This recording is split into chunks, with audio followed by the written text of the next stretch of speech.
Salut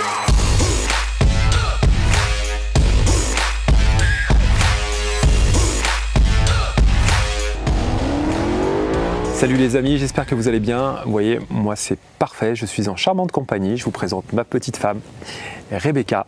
Le sourire ravageur, le corps ferme et comme dirait l'autre, le plastique c'est fantastique. Vous voyez, c'est la femme parfaite. Mais non, je déconne évidemment, vous l'aurez compris. C'est juste une entrée en matière un petit peu sympa, un peu décontractée, pour vous dire qu'aujourd'hui, l'humour a beaucoup de vertus et qu'il faut encore une fois en abuser. Donc l'humour fait tomber les boucliers et je vais vous expliquer comment et pourquoi c'est un super moyen d'arriver à ses fins.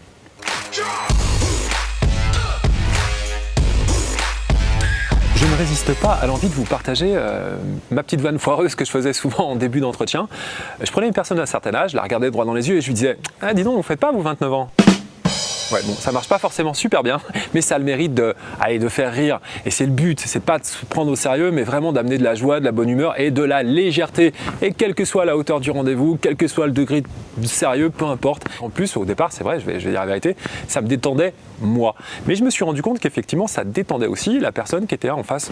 Et ça a que des vertus finalement, quand on y réfléchit bien, de manier l'humour comme ça au cours d'un entretien. C'est vraiment très sympa et ça détend tout le monde. D'un point de vue physiologique, que se passe-t-il? C'est très simple. D'un côté, vous allez baisser l'hormone du stress qui est souvent représentée par la cortisol. Et de l'autre côté, inversement, vous allez augmenter l'hormone du bien-être qui est l'endorphine. Donc c'est quelque part mécanique. Et il faut savoir une chose, c'est qu'aujourd'hui le client il est agressé de toutes parts. On est dans une société consumériste dans laquelle toute la journée c'est de la publicité, toute la journée c'est des sollicitations, c'est du marketing. Et vous arrivez en bout de chaîne et vous arrivez avec vos gros sabots et c'est marqué j'ai quelque chose à vous vendre. Le fait de manier l'humour va casser la barrière mentale, va faire tomber le bouclier quelque part et vous allez vous insérer on va dire dans de très bonnes conditions en jouant la carte de la proximité.